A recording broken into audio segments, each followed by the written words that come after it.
So anyway, it's spring practice, and I think as everybody saw today, we have a lot of work to do right now after 12 practices. On the positive side, I think the guys have really been attentive basically all spring, and they're doing a good job of learning. But that being said, too, we have a lot of work to do. Hardly a cohesive group right now, and we've got a lot of guys making progress, a lot of good stories going on, but we're hardly there by any stretch of the imagination. So today will be a good teaching tape for us to work off of on this coming week, and we'll get back. We still have 3 more practices, so obviously a lot to work with or work towards at this point, and we'll go from there. But I thought, overall, it was a decent day of work out here, and we're making some progress. You weren't kidding when you talked about the nomenclature and the verbiage and how that's all changed. How much has that slowed things down?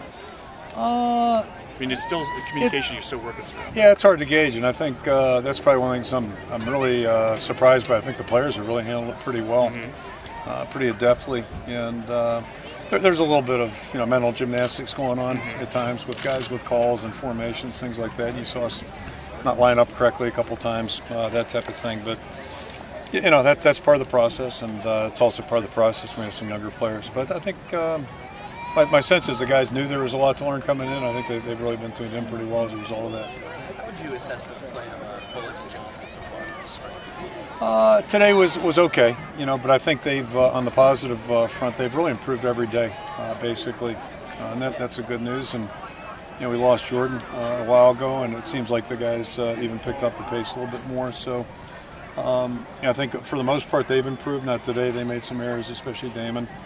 But that's what you're out here for, and hopefully we'll get those out of our system, during this period, and then also during August next year. We're going to have to, because we're not there yet by any stretch, but we're making progress.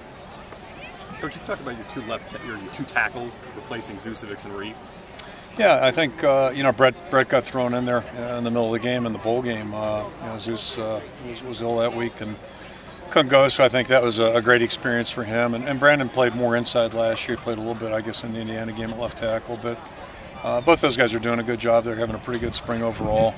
And Andrew Donnell's right in that mix. He's doing a good job. And then, Nolan's been out here working, I think, all but one day this spring, and that's a real positive step too. So it's kind of representative of our whole line. I think we're making progress, but we're not ready to play yet. But I think there's reason to be optimistic. But we still have ground to cover.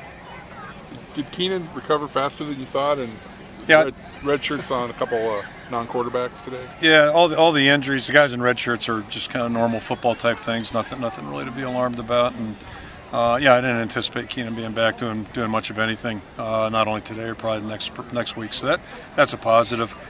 The only really negative thing we had this past week, we lost John Shelf with a knee injury, and then Noah McMillan, and John just had a roll minor repair, so he'll be back here in a little bit, and then not this spring, but shortly. And did I say Noah McMillan? Mm-hmm. I'm sorry, geez, Casey McMillan. But anyway, Casey sprained his knee during the week, and it won't recover or require surgery, but I think he'll miss the rest of spring. Coach, a lot of talk about the offense, how the defense looked to you, and a lot of turnovers. That's good for defense, is bad for offense. Yeah, ball security is a huge issue, and if we don't take care of the ball, we're not going to win games. It's as simple as that, and that's true every year. So that's got to get cleaned up. We haven't tackled an awful lot, so I think that's part of it, and that's one of the reasons you have to tackle, especially guys that haven't been tackled, aren't used to it. And then conversely, defensively, I think we're doing some good things, but we had a critical holding penalty after we got a turnover, and it came back. So there'll be a lot to clean up, that's for sure. Is it hard to really assess something in this atmosphere when you got the music blaring, you have the crowd here? I mean, maybe some freshmen are staring into the stands a little bit. Yeah, the music blaring's a little bit, I guess that's for everybody else's benefit, but it's fine. It's like a distraction drill, and that's good. And I'll go back. I think it was our first spring. I've said this before. I think we were out here running in that direction, and we ran a play to our left. Robert Gallery went to his right, and dawned on me later on that's the first time he probably certainly been in Kinnick with fans. So it was a big deal to him at that point, and I think it is important for our players to just have a different environment instead of the normal practice environment where they do have to focus a little bit more, and that's part of the process, because certainly in September it'll be a lot more distracting if they're not thinking about what they need to think about. Markley Hill was on the sidelines, and Garmin I don't think was here, but no. What are the odds of both of them playing.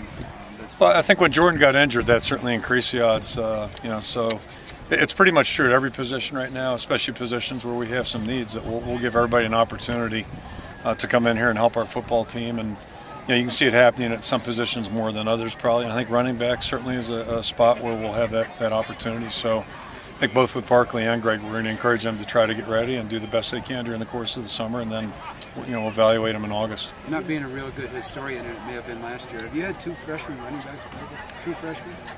Yeah, that's a good question. I'm not a good historian either, but Sign of time, age, our age. yeah, I think it's at least it's realistic, and that's the good news. And I can envision that happening. So hopefully we'll find a role for both those guys. How did James look to you, being a senior and new offense and stuff like that? He's done really well.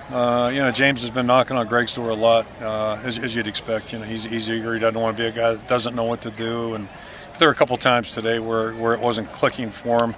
And you saw offensively too, we had a lot of near misses. Probably more than a handful of plays.